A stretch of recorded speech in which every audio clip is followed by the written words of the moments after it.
Hello, this is Robert Rickover at Body Learning, and today my guest is Wendy Koblenz, who is an Alexander Technique student who lives in the Bay Area of California.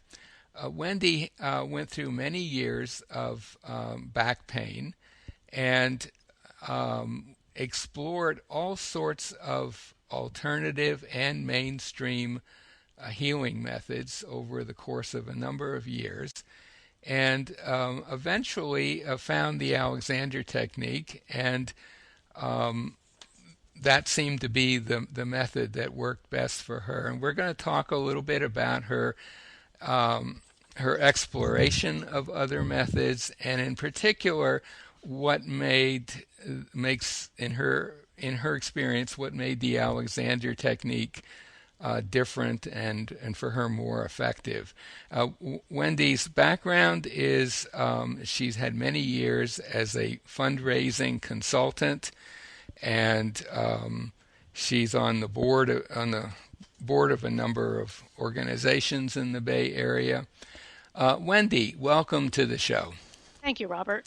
So, and I forgot to mention in the introduction that Wendy has written a book about her experiences called It's Your Fault: My Journey Through Back Pain, a Teenager, and Self-Discovery. And we'll put a link to that book by the podcast. Wendy, just to give our listeners some idea of what we're talking about here, could you give your very short quick answer to the question, what is the Alexander technique? I actually get asked that quite a bit. So my sort of general response is unlearning or undoing habitual patterns of misuse that lead to stress or pain. And it's not doing anything, it's giving yourself a direction, and it's a learning process. Mm-hmm. And you say not doing anything. It's not trying to fix a problem by doing a new thing as much as it is figuring out what you have been doing that may be getting in the way and learning how to stop doing that. Would that resonate with you? Absolutely. That kind of approach. Absolutely. It's getting away from fixing things, focusing on posture or anything like that. Right. And most of the methods that in your book that I read that you described were therapies of one sort or another. And of course, the Alexander technique is really a teaching method. It may very well have some therapeutic benefits, but it's not a therapy per se.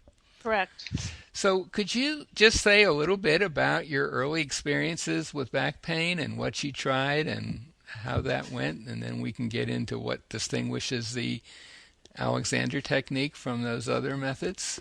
Sure. I initially injured my back in an exercise class, and being a very active type A person, I assumed it would either A, go away, or be better with some sort of simple treatment. Mm-hmm. And the ball started rolling, in a manner of speaking.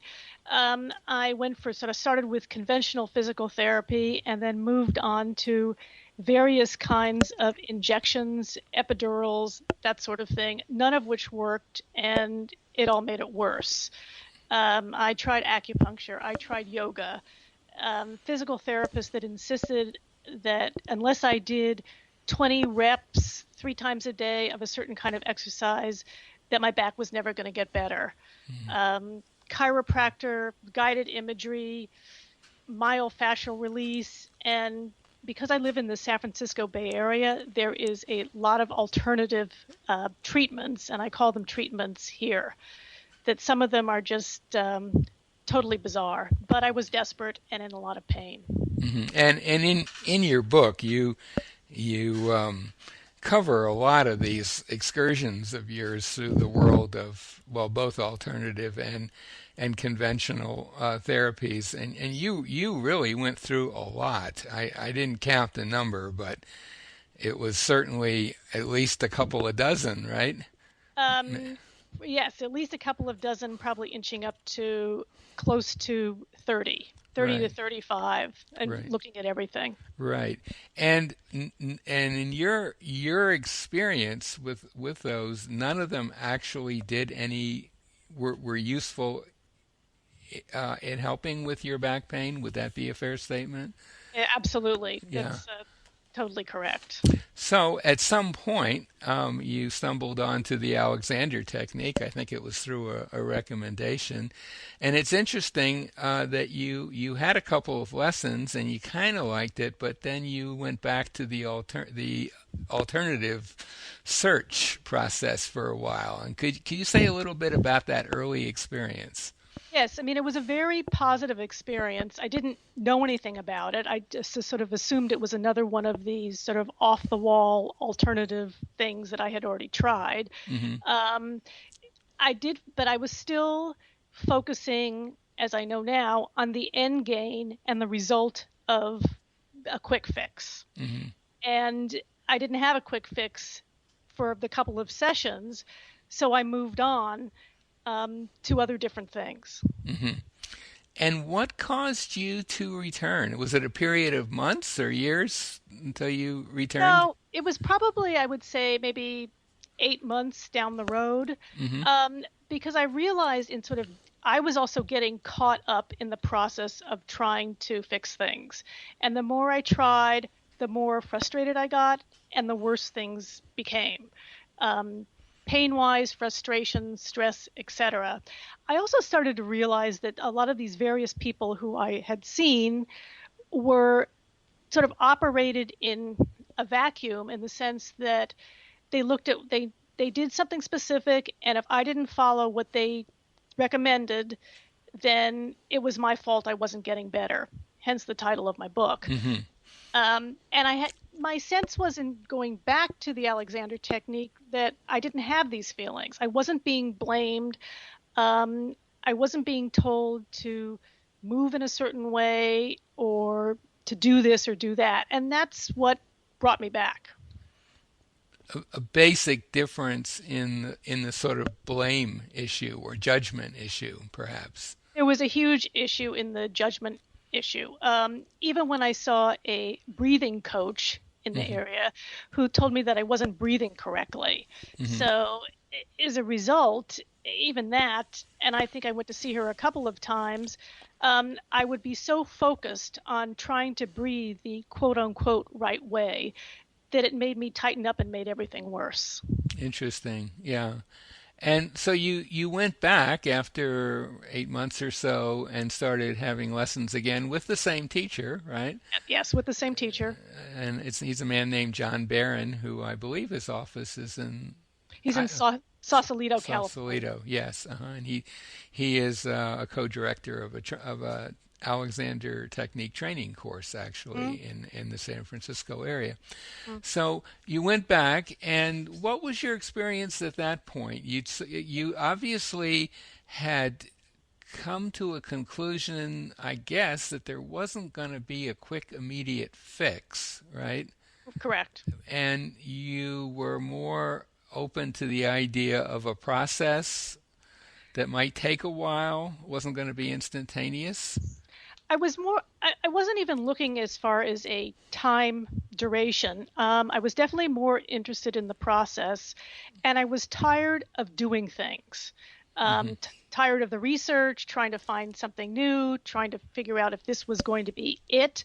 Hmm. So I just, it sounds easy, but it was extremely difficult to let all that stuff go away and um, start the process again.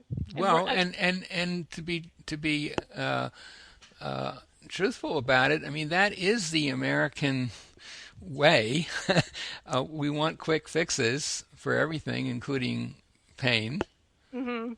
And most of us, not just the American way. I mean, most of us really. I think the typical response to pain is, "Who do I get to fix it?" or "What drug do I take to mask it?" or whatever, right? Exactly. And that obviously ultimately didn't work for you. So you resumed your lessons with John Barron, and when did it happen that you really sort of got that this was the way to go, and how and what was it that told you that? I don't really know. It was gradual. And I think it was the awareness that if my back hurt at a certain time, um, to either lie on the floor in an Alexander resting position with the small book and my feet propped up, knees in the air, sort of Mm-hmm. hard to explain, Mm-hmm. um, and to sort of let that go. And I found that my reactions to things, whether it be pain or the stress of my teenage son who was acting up and doing everything, I could sort of tell myself to stop and stop reacting. And it was started to become very unconscious. And I would just, if that makes any sense. It would be more your default way of dealing with stressful situations would be just to stop for a second, not not be as reactive. Would that be a fair way of Yeah, saying it? yes, exactly. It was almost like a pause before the reaction. And I noticed it was more of a contrast, for example, obviously it didn't happen all the time, and it still doesn't, then when something would happen and I would immediately react, I would realize afterwards, after the reaction, whatever it was, is I didn't need to react that way. Mm-hmm. Um, and that was an incredible learning experience. Mm-hmm. And in terms of the actual pain itself, what was the progression there? I mean, the pain was diminished because I wasn't as focused on the pain that I had to do something about it. Mm-hmm. And people have asked me now, does your back still hurt? Well, I manage it. I'm still able to do everything that I want to do. And I think that some of my feeling, and I've heard this from other people who are in pain, there's a big association of fear and pain, that if you do something, whatever it is, it's going to make it worse. Mm-hmm. In my case, that wasn't the case. I mean, I was doing too much and making it worse, but there's a huge fear factor, and I was able to give that up. Right. And so did there come a point when your reason for continuing with the lessons had less to do with the back pain than other issues or other reasons? Or is back pain still kind of the driving force for you taking lessons? It's back pain or neck pain. I even found that, for example, several years back, I fractured my ankle and was on crutches for 3 months. And I think if I didn't have my Alexander training, that I would have been in a lot worse shape than I was at that time as far as dealing with operating on crutches. Mm-hmm. So, apart from, I mean, as you said, all these other methods, or most of them, seem to involve some level of judgment or blame. Yes. And I assume that was not present with your Alexander lessons. We Right. teachers like to try to be as non-judgmental as possible. It was totally non-judgmental. Yeah. And Even when I'm sorry, go yeah, ahead. go ahead, go ahead. I was going to say, even I saw somebody who was an expert in guided imagery and realized that when I was told to visualize the floating cloud, Uh-huh.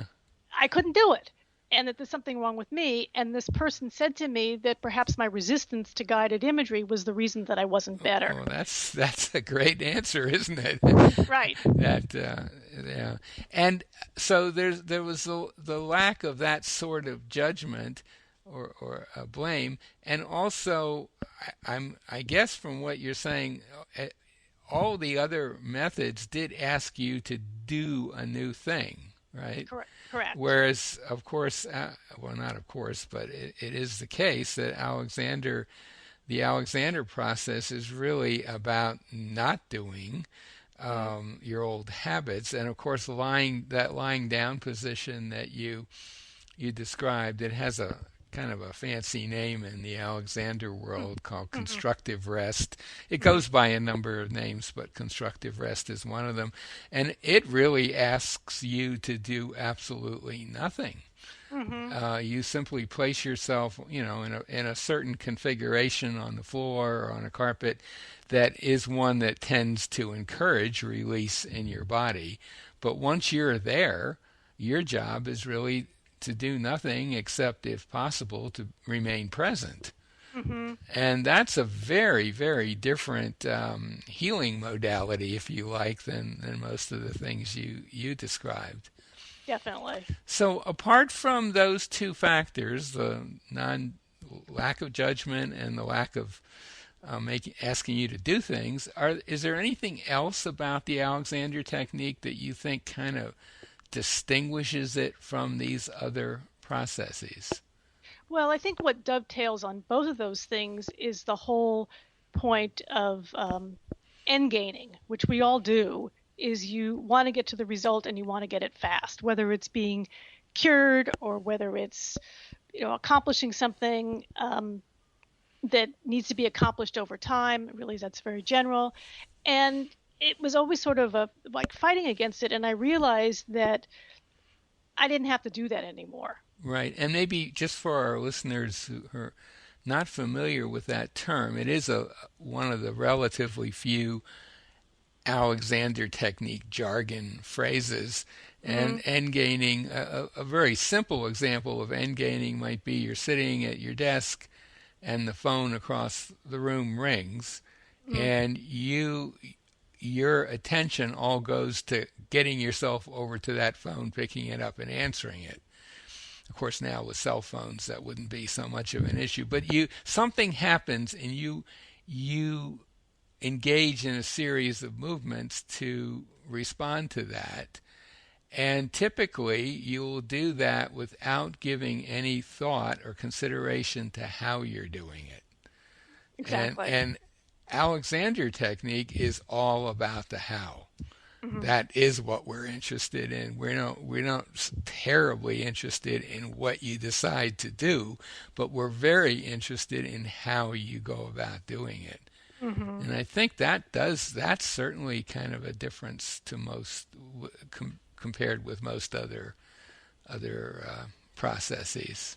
I think that's huge. Yeah, and thinking just to return to one of your early ventures, you said a physical therapist told you to do X number of exercises.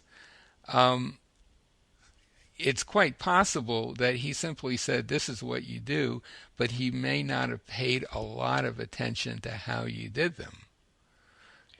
And from an Alexander perspective, that would be missing the point entirely. Mm-hmm. You Mm-hmm. know, exercise isn't going to solve anything if it exacerbates the situation, which it could Exactly. very well do. Mm-hmm. So, based on your experiences, and I have to say, you really are kind of an expert in how the technique differs from a lot of other things. What would you say to a listener who maybe this is the first time they've heard of the technique, who has some issue like back pain or neck pain or stiff shoulders or any of those sort of pain type issues that are one of the main reasons people take lessons, not the only reason, but a major reason. What would your advice to them be based on your experience? Well, my advice first would be to find a reputable teacher and take a lesson, Hmm. um, and not have the expectation that the teacher is going to solve your problem or your pain or whatever. But he or she are, I mean, which is the reason the person is called a teacher instead of a therapist, is work with you and teach you how to, and solve is not the right word, um, you know, relearn your body, I guess. Yes, that's a very good way of putting it. Relearn how to employ your physical mechanism Mm-hmm. as it goes through life. Yeah. So, and do you have any suggestions for choosing a teacher or evaluating a teacher, anything along those lines? Of course, you only had the one teacher, right? I only had a one teacher. Yeah. So, Some people get confused and they think that the Alexander teaching is a class. It's not a class. It's really one-on-one where the teacher works with you individually. mhm. And I think that that's really important. I know I've seen advertisements for Alexander Technique classes, and I wouldn't recommend them to anybody. Hmm. Well, there is kind of a divergence of views on that in the Alexander world. There are people who believe that one-on-one is by far the best way to go, but there is also another view that says maybe group lessons can be pretty helpful too. But obviously, in your case, you had one-on-one sessions, Hmm. and they were what, about an hour in length? About close to that, 50 minutes. Yeah. And that did the trick for you, right? Or certainly got you going on the road to making the Definitely. improvements. Oh, absolutely. Yeah. Absolutely. Is there anything that we have not covered that you want to mention before we come to an end? Um, no, I don't think so. I think we've pretty much covered it. And my recommendations to people who are not familiar with the technique is to be open to it and try it. Hmm. I think that's all you can ask of anybody, that they give it a chance. And I would add that if you do decide to take lessons, you might want to not commit, as it were, to maybe two or three lessons at least to start, just to get some sense of whether it's going to help you. Because often the first lesson can be pretty confusing, Hmm. because while there's nothing inherently complicated about the work, it's actually very simple in a lot of ways. It is a very different approach to issues of posture and coordination and movement than most people are used to thinking in. And it takes a little readjustment. I'm sure you found that. I mean, after all those uh, doing methods, suddenly someone is not asking you to do anything, It's right. It's huge. which was a relief for you. But it might also, I think, for some people, it might be a little, um, a little confusing. I think initially it's very confusing. Yeah. And that's why I agree with you to not just take one lesson and make a decision after that, but Hmm. commit to two or three to get more of a sense of the Hmm. process. And I would also add that certainly if you live in a city like San Francisco that has a great many Alexander teachers, if you don't like the first teacher you run into, perhaps personality wise or whatever, try another one. Obviously, if there's just one teacher in your area, you don't have that option. But you were very fortunate in that your initial teacher turned out to be the right one for you, Yes, I would say. definitely. Definitely. Well, I think on that note, just to repeat that my guest today has been Wendy Koblenz. She's written a book called, I'll read out the whole title here, It's Your Fault, My Journey Through Back Pain, a Teenager, and Self-Discovery. It's a short read, and I think for anyone who's interested in learning about, reading a student's experience, going through lots of stuff, and then ending up with the Alexander technique, this would be a great book to read. Wendy lives in the Bay Area, and we'll put a link to John Barron's site. That's your teacher. Hmm. If you live in the Bay Area, you might want to check in with him. We'll also put a link to a site that will enable you to find a teacher anywhere else in the world. Wendy, thank you so much for. Oh, we'll also put a link to your book also That would on be the great. site. Yep, you have a web page devoted to your I book, do, right? and it's under my name. It's Yep, yep. www.wendycoplance.com. We'll put a link to that on the page too. Wendy, thank you so much for being on the show today. Thank you very much. I appreciate